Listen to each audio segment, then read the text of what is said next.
6 a.m. The alarm clock doesn't just beep. It performs a digital autopsy on my peace of mind. Every morning for the last 3 years, my thumb has found the snooze button with the precision of a heat-seeking missile. Scientifically speaking, I was a victim of sleep inertia, that heavy, disorienting state caused by the sudden interruption of a REM cycle. My brain was awash in adenosine, the chemical byproduct of cellular energy consumption that builds up all day to tell you you're tired. By hitting snooze, I was tricking my brain into a new sleep cycle it could never finish, leaving me in a permanent state of metabolic jet lag. Look at me. I'm standing in front of the mirror, struggling to zip up this neon green bodysuit. I don't look like a fitness influencer. I look like a radioactive pickle that's been discarded by a giant. My green phase is the embodiment of the average human, a walking collection of inflammation, high cortisol at the wrong times, and a dopamine system fried by late-night scrolling. Today, however, is the day I decide to stop being a sentient vegetable. The first 48 hours, purgatory in neon. The first 2 days are a psychological mutiny. My legs aren't just sore. They feel like they've been replaced by tubes of overcooked pasta. I'm hauling my heavy green-wrapped frame into the crisp morning air, and every fiber of my being is screaming for the warm grave of my duvet. Then I see him, Red. He's standing under the dim street lamp, a crimson shadow of pure, terrifying discipline. Red doesn't speak. He doesn't need to. His presence is the manifestation of the cortisol awakening response, or CAR. In a healthy body, cortisol, the stress hormone, should spike 30 to 45 minutes after waking to prepare the body for the day's demands.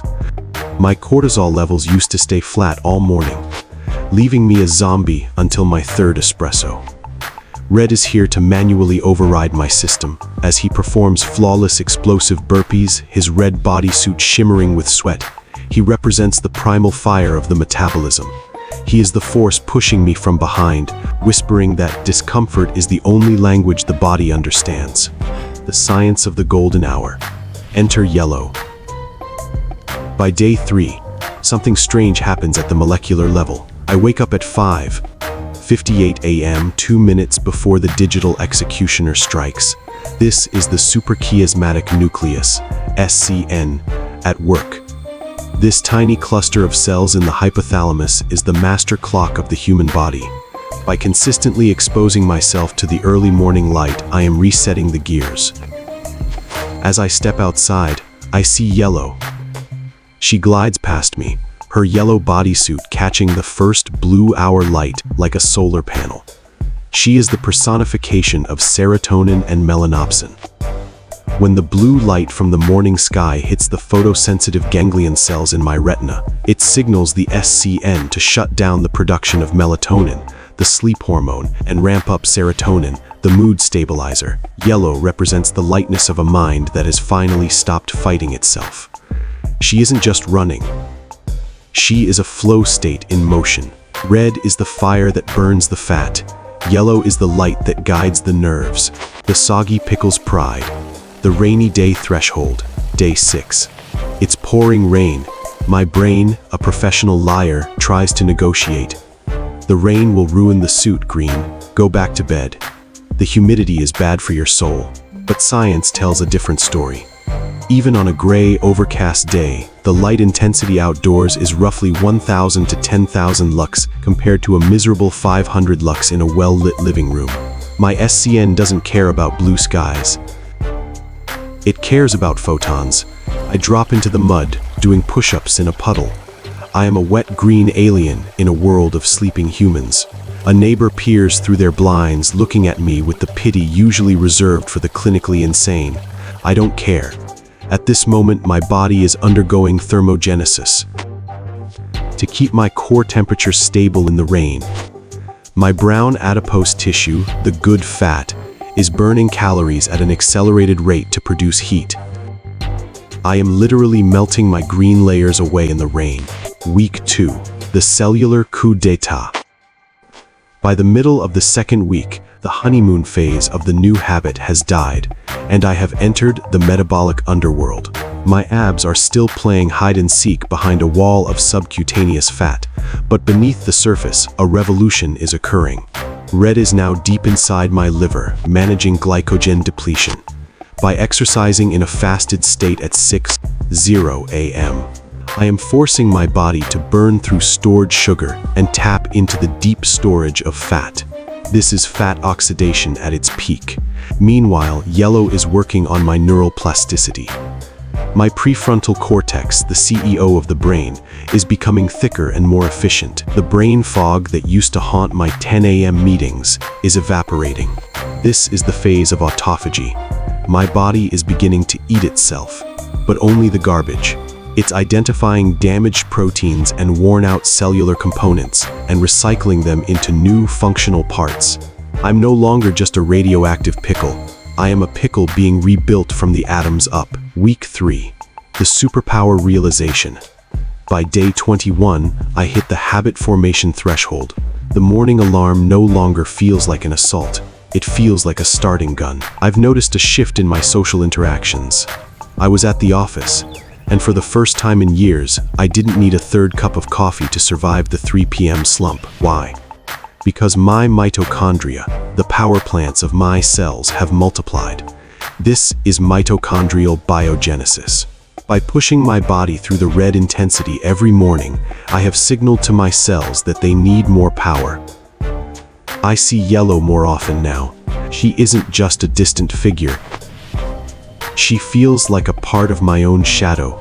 My thinking is clear, my speech is fluent, and my skin has lost that zombie gray hue. My boss, a man who usually only notices me when I'm late, actually stopped to praise my new energy. He doesn't know it, but he's talking to a man whose synaptic density has increased by a measurable percentage. I am effectively overclocking my own biology. The oversleep incident, the body's demand. Day 24, a disaster. I oversleep. I wake up at 8:26 a.m., feeling like I've been hit by a freight train. Before this journey, 8:26 a.m. was early now. It feels like a biological failure. Because I skipped my morning light exposure and my red burst of cortisol, my entire circadian rhythm is thrown into chaos. I feel off all day. This is the ultimate proof that the 30-day challenge has shifted my physiological baseline. My body now expects the 6:00 a.m. struggle. It has become a physiological requirement, like oxygen or water. I realized then that I wasn't just doing a challenge, I was maintaining a new machine. Day 30. The evolution of the sentient avocado. 5:58 a.m. I'm awake before the sun. I stand before the mirror and zip up the green bodysuit. It fits differently now. The marshmallow has been compressed into something harder, leaner, and more resilient. I look at my reflection, and I see the Trinity. I see the green guy who had the courage to start. I see the red fire in my eyes that refuses to quit. And I see the yellow glow of a mind that is finally truly at peace. I am still a guy in a neon green suit, but the radioactive pickle has finally evolved. My skin is vibrant because of the increased blood flow and oxygenation.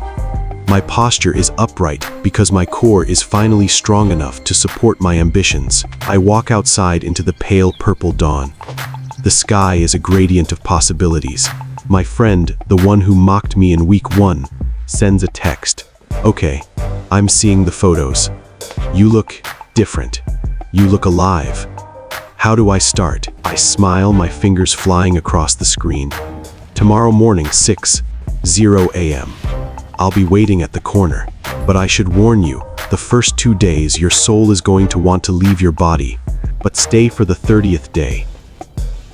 Because on the 30th day, you'll realize that the person you used to be was just a ghost, and the person you are now is finally, truly awake.